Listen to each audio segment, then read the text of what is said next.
I want you to imagine this. You've spent 3 days cooking. Your house smells like cinnamon, roasted turkey, and everything you associate with love and family. You're standing at the head of your own dining room table, the table you've owned for 22 years, surrounded by the people you gave everything to. And then a plate flies past your head, shatters against the wall behind you, and the woman your son married looks you dead in the eyes and screams, "You are the most selfish woman I have ever met in my entire life." That was my Thanksgiving last year. And I promised myself, the moment I stopped shaking, that I was going to tell this story, every single detail. Because what happened in the days and weeks after that moment, I could not have written it better myself. So settle in, because this one is going to take a while. My name is Carol. I'm 63 years old, and I live in a mid-sized town in Ohio.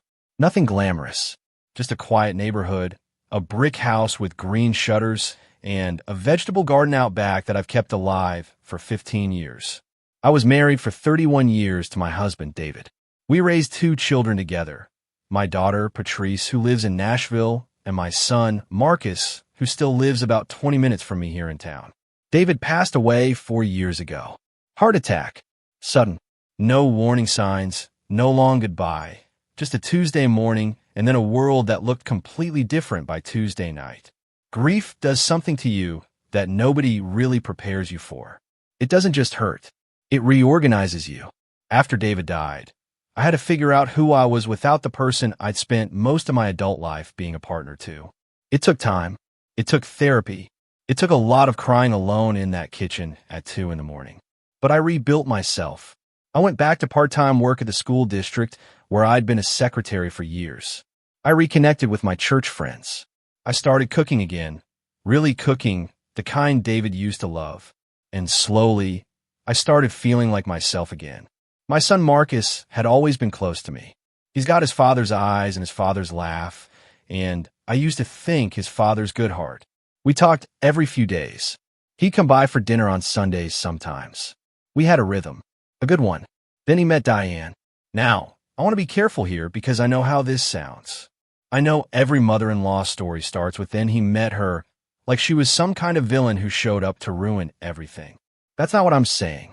I genuinely tried with Diane. I want you to remember that because it matters later. Marcus brought Diane home about 3 years ago. She was pretty, sharp, and confident, almost aggressively confident. She worked in marketing and had this energy that filled up a room before she even finished walking into it. I could see why Marcus was drawn to her. They got married 14 months after they met. Quick, yes.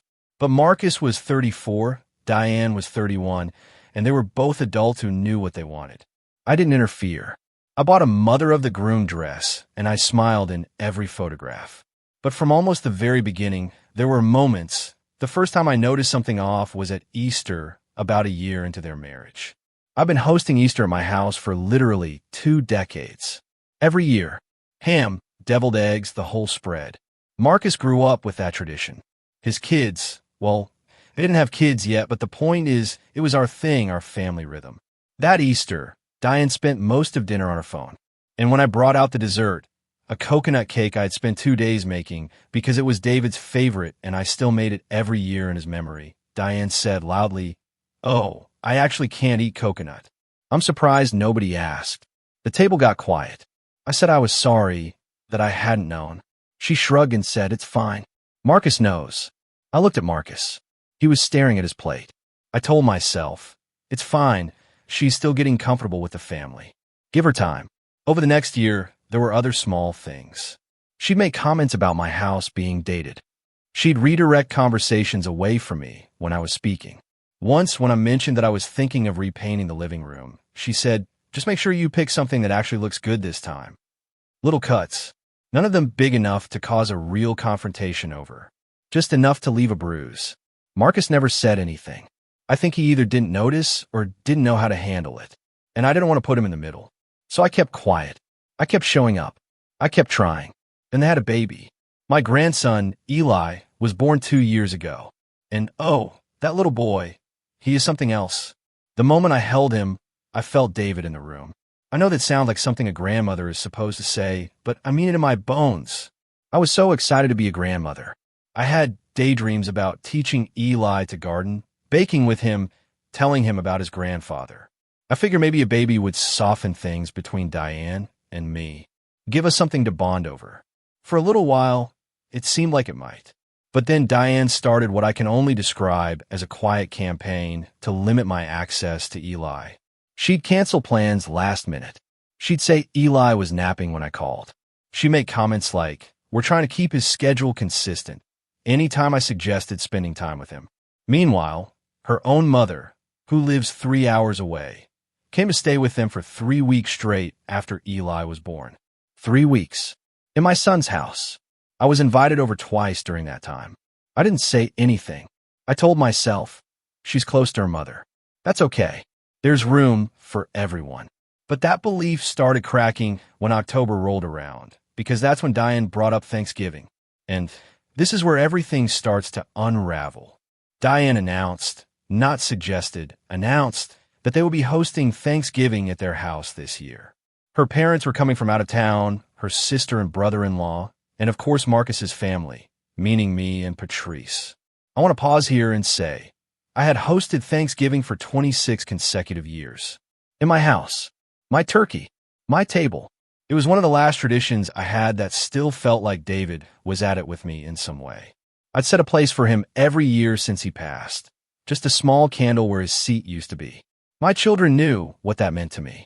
When Marcus called to tell me about the change, I was quiet for a moment. Then I said, gently, "Marcus, honey, I was hoping we could still do Thanksgiving here. You know what that holiday means to me."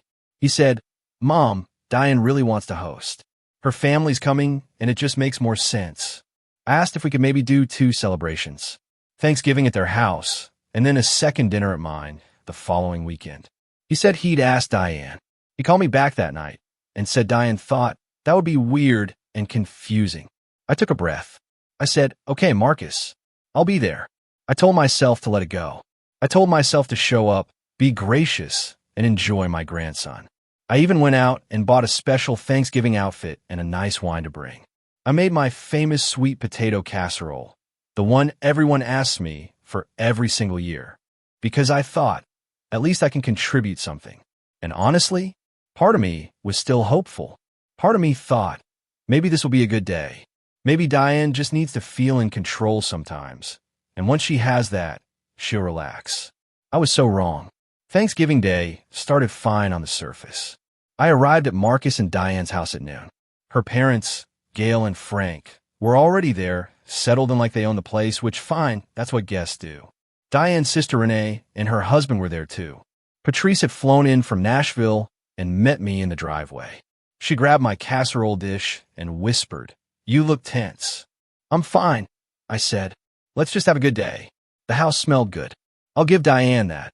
She'd cooked a real meal. Turkey, stuffing, the works. I complimented her on it sincerely when I walked in. She said, "Thanks," without looking up from the stove. The afternoon was strained but manageable.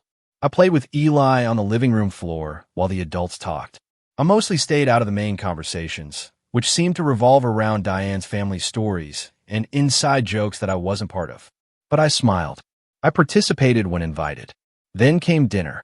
We all sat down. The table was beautiful. Diane had clearly put effort into it. I noticed there were little handwritten name cards at each seat. Nice touch. I found mine, at the far end of the table, next to Renee's husband, who I had met exactly twice in my life. Marcus was at the other end, next to Diane. I didn't say a word. The food got passed around. Conversation flowed. And then Diane's mother, Gail, said something that lit the fuse. She was talking about future holidays, and she said, "Well, now that you two have your own home and Eli, it just makes so much sense for you to be the hub of the family. Everyone should come to you." Diane beamed. Marcus nodded. And then Gail looked at me, directly at me, and said, "I'm sure Carol understands that it's time to pass the torch." The table got quiet. Now, I should have let it go. I know that. But I've been letting things go for 2 years. 2 years of small comments and canceled visits and quiet exclusions. And something in me just slipped. I said calmly, I appreciate that, Gail. I just think there's room for everyone's traditions. The holidays meant a lot to my late husband, and keeping those traditions alive means a lot to me and my children. Silence. And then Diane set down her fork.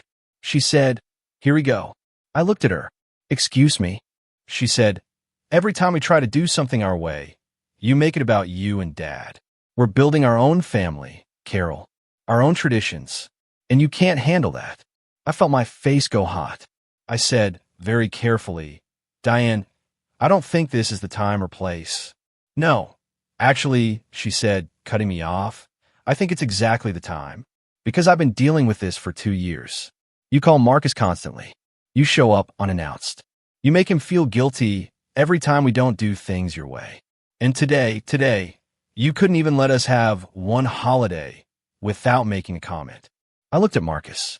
He was staring at his plate again. My daughter Patrice said, "Diane, that's not fair." "Stay out of it, Patrice," Diane snapped. And then she grabbed her plate, her full dinner plate, and she slammed it on the table so hard that food flew onto the tablecloth. But she wasn't done. She picked it back up and she threw it. Not directly at me, but close enough that it shattered against the wall 2 feet to my left. A piece of ceramic hit my arm. The sound was like a gunshot in that small dining room. Eli started screaming from his high chair, and Diane pointed at me and she shouted, her voice shaking, her face red, "You are the most selfish woman I have ever met in my entire life. My husband spends half his energy managing your feelings, and I am done. I am done." The room was completely frozen. I stood up, slowly. I picked up my purse. I looked at Marcus, my son, David's son, the little boy I raised, and I said quietly, "I would like you to call me when you're ready to talk." And I walked out. I cried the entire drive home. Not soft, quiet tears. The ugly kind. The kind where you're gasping and you can barely see the road and you have to pull over twice because you can't breathe. I sat in my driveway for almost 40 minutes before I could go inside. When I walked into my house, my quiet, empty house, I sat down at the kitchen table and I just stared at the wall. The same wall where I'd hung a family portrait from Marcus's wedding. He was smiling. Diane was smiling. David wasn't there because he was already gone. I thought, what did I do wrong? That's the thing about this kind of pain. It doesn't come with clarity. It comes with doubt. I started replaying every interaction with Diane for 2 years, asking myself if I really had been too much, too present, too tied to traditions that maybe were my traditions now, not theirs. Was I selfish? I genuinely didn't sleep that night, or the next night. Marcus didn't call. That was the part that broke me most. Not Diane. I had stopped expecting kindness from Diane. But my son. He sat at that table and watched his wife throw a plate near his mother's head and scream at her in front of a room full of people. And he said nothing. He didn't call that night. He didn't text. Nothing. Patrice flew back to Nashville the next day, but called me every evening that week. She was furious, not just at Diane, but at Marcus. "You should have said something, Mom. He should have defended you. He's in a hard position," I kept saying, because even then, even after everything, I was protecting him. Isn't that what mothers do? But I want you to understand how dark those first 2 weeks were, because I'm not going to sugarcoat it. I felt humiliated. I felt invisible. I felt like I'd lost my son without even being told there was a war happening. I thought about David constantly, about how he would have handled this, about how he never would have let someone treat me that way in our own family, about how much I missed having a partner to sit with in the hard moments. The grief I thought I'd mostly processed came back and mixed with this new wound, and for a while it was almost unbearable. But then something shifted. That IT was a Tuesday, almost 3 weeks after Thanksgiving, when my phone finally rang and Marcus's name appeared on the screen. I let it ring twice. Then I answered. He said, "Mom, can I come over?" He arrived an hour later. He looked tired in the way people look when they haven't been sleeping. He sat down at my kitchen table, the same table his father sat at for 30 years, and he put his head in his hands. He said, "I'm so sorry, Mom. I should have stopped her. I should have said something. I didn't." And if you love stories where the right person wins in the end, I sat across from subscribe, and I said, because there's a lot more. Tell me what's happening, Marcus. Not the Thanksgiving version, the real version. And he did. He told me that things have been difficult between him and Diane for most of the past year. That the stress of the baby, the finances, the career pressure, it had put enormous strain on their marriage. That Diane had become, in his words, someone I don't always recognize. He told me that Diane had been building resentment toward me for a long time, some of it based on real things, some of it based on misunderstandings that she'd never brought to me directly. That she'd spent months telling Marcus that I was overbearing and controlling, and that he'd tried to keep the peace by staying quiet. And that was wrong, he said. I threw you under the bus to avoid conflict with her. That's not okay. I know it's not okay. I sat with that for a long moment. Then I said, Marcus, I love you. But I need you to understand something. You have to stop choosing silence. Silence isn't peace. Silence is just slow damage. He nodded. His eyes were red. We talked for 3 hours. Really talked. In a way we hadn't in probably 2 years. By the end, we'd agreed that the three of us, Marcus, Diane, and I, needed to sit down together. That there would be no healing without honesty. Marcus said Diane had already agreed to go to couples counseling. And that part of what had come out of their own sessions was that Diane needed to apologize to me directly. I said, I'm open to that, but the apology has to be real. It took another 2 weeks, but Diane came. She sat across from me at this very table, this kitchen table that has absorbed more of my family's story than any other piece of furniture I own. And she looked at me and said, what I did on Thanksgiving was wrong. Throwing that plate, screaming at you like that, in front of Eli, in front of everyone. That was not okay. I was overwhelmed and angry, and I took it out on you in a way that was completely out of line. I'm sorry. It wasn't a perfect apology. She still had her guard up. She still had things she wanted to say about boundaries and expectations. And I let her say them. Because here's what I had decided. I wasn't interested in winning. I was interested in keeping my son and my grandson in my life. And that required me to be the bigger person. Not because I was wrong, but because I was the one willing to grow. We set some new ground rules. I would call before coming over rather than dropping by unannounced. They would give me more consistent time with Eli. Holiday planning would be a family conversation, not a unilateral decision made by one person. Small things, but they meant everything. Now, I know some of you are waiting for this part. And I want to be honest with you. Karma in real life doesn't always look like a movie scene. Sometimes it's quieter than that, but it's still there. About 6 weeks after our conversation, Marcus called me with news. He'd been offered a significant promotion at work, one he'd been working toward for years.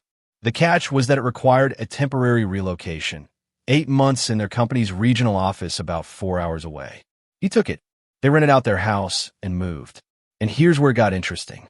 Diane, 4 hours from her own mother for the first time in her adult life, suddenly understood what it meant to be away from family. She understood what it meant to need someone and to be far from the people she relied on. She called me, on her own, in February. She said they were having a hard time adjusting. That Eli was fussier than usual, and she was exhausted, and Marcus was working long hours. And do you know what I did? I drove up there for a long weekend. I cooked. I watched Eli so Diane could sleep. I helped her organize the apartment. I was in every way I knew how to be her family. She cried when I left. Standing in the doorway of that little rented apartment, holding Eli on her hip, she actually cried. And she said, I don't know why you're being this kind to me after everything. I said, because you're my son's wife and that little boy's mother. That's why. I drove home in the dark that Sunday night. And somewhere on that empty highway, I cried too. But these were different tears. Not the broken kind from November. These are the kind that clean something out of you. I felt David with me the whole drive home. I really did. And now, Diane and I are not best friends. I won't pretend we've become close in some fairy tale way. But something real shifted between us. The hostility is gone. There's effort now on both sides. She texts me pictures of Eli unprompted. She asked me last month what David's mother's stuffed pepper recipe was, because she wanted to learn it. That's more than I ever expected. And Marcus, my son, is present again in a way he hadn't been for years. He calls. He talks to me like a son, not like someone navigating a diplomatic situation. We have Sunday calls again. He brought Eli by last month, and they stayed for the whole afternoon. I stood in my backyard with my grandson toddling through my vegetable garden, trying to pick the tomatoes, and I thought, this is everything. This is the whole thing right here, that I've thought a lot about what I would have done differently. And here's what I came back to. I don't think the problem was anything I did on Thanksgiving. I think the problem was 2 years of things left unsaid by all of us. Diane never told me directly what bothered her. I never told Marcus how excluded I felt. Marcus never told either of us that he was struggling to hold the middle. We were all protecting ourselves at the expense of each other. That broken plate opened something up that needed to be opened. It was ugly, and it was painful, and I would not wish that moment on any mother. But the conversation it forced us to have, that conversation saved something. I put a new framed photo on my kitchen wall last month. It's from Eli's second birthday, which they spent here at my house. Marcus has his arm around me. Diane is laughing at something off camera. And Eli is looking up at me with those big dark eyes that look so much like his grandfather's. David would have loved that picture. I think about something my mother used to say when things got hard. Carol, the people worth keeping are the ones who come back. Marcus came back. And slowly, in her own way, so did Diane. If you're in a situation like the one I was in, if you're a parent or a grandparent who feels pushed out, unseen, or humiliated by someone in your family, I want to say this to you. Hold your ground. Hold it quietly and with dignity. Don't fight fire with fire, because the only thing that burns down is the family you're trying to save. And be willing to be kind first. Not because you were wrong, but because sometimes love has to lead the way even when pride wants to. I'm 63 years old. I lost my husband, I've raised 2 kids, and I've survived more than one hard season. And the thing I know more than anything, the table is always worth setting again, even after someone breaks the plate. If this story moved you, share it with someone who needed to hear it today. And if you've been through something like this, leave in the comments. You're not alone. I promise.